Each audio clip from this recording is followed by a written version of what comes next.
Présidente, merci pour m'avoir accordé à nouveau la parole. Je serai brève, mais je me dois de répondre avec la plus grande clarté et fermeté face aux arguments avancés par le représentant permanent du Rwanda. D'emblée, soyons clairs. Je ne blâme pas le Rwanda pour tous les maux de la République démocratique du Congo.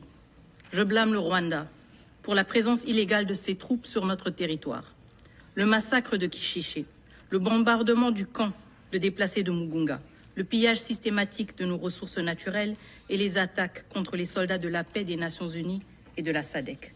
Je blâme donc le Rwanda pour les violations de la Charte des Nations Unies.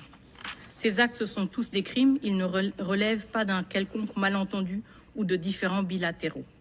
Ces faits, Madame la Présidente, ne relèvent pas de spéculation, ils sont documentés, corroborés et gravés dans les rapports des Nations Unies. Je prends néanmoins note de la posture du Rwanda qui doute de l'objectivité des experts des Nations Unies. Le Rwanda avance que la République démocratique du Congo est confrontée à de nombreux groupes armés. Et oui, c'est un fait. Mais cet aveu de la complexité de notre contexte sécuritaire ne saurait servir de justification à ses propres violations de notre souveraineté. Ce n'est pas parce que d'autres défis existent que son soutien au M23 ou la présence de ses troupes en République démocratique du Congo en deviennent excusables. Je le dis avec force, l'appréciation du Rwanda sur nos défis internes ne lui donne aucun droit d'y intervenir. Le Rwanda invoque aussi l'idée que le M23 représenterait des communautés marginalisées. Permettez-moi de poser une question simple à cette Assemblée. Depuis quand des massacres, des déplacements forcés et la réorganisation démographique de territoires sont-ils des moyens légitimes pour répondre à des revendications ethniques ou sociales? Le M23 ne défend aucune cause, il exécute une stratégie dictée par les intérêts du Rwanda. Le groupe d'experts l'a démontré, il ne s'agit pas de défendre des minorités, mais de contrôler des ressources et d'affaiblir la souveraineté de la République démocratique du Congo. Enfin, le Rwanda prétend que les mesures qu'il qualifie de défensives seraient légitimées par des propos tenus par des responsables congolais. Je rejette fermement cette allégation. Aucun propos quelconque ne peut justifier les massacres de civils, les pillages de ressources ou l'occupation de territoires.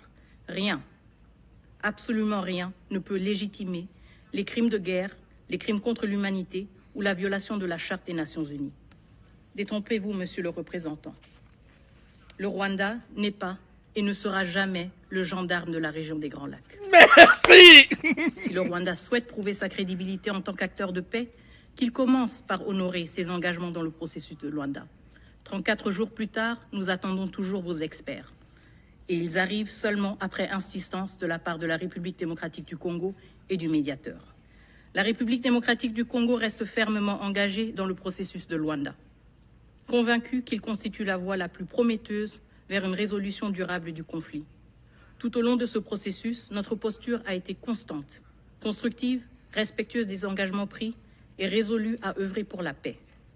Ce Conseil a un rôle central à jouer pour garantir que toutes les parties respectent leurs obligations et contribuent à cet objectif commun.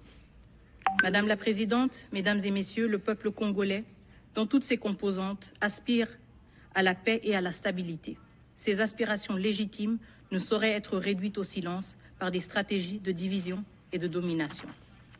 Mon pays est résolu à protéger ses citoyens, à préserver son intégrité territoriale et à bâtir un avenir où la souveraineté des États est respectée et non manipulée. Nous ne demandons pas de faveur, nous exigeons que le droit international soit respecté, que la souveraineté de la République démocratique du Congo soit protégée et que les responsabilités des actes commis soient pleinement assumées. Je vous remercie.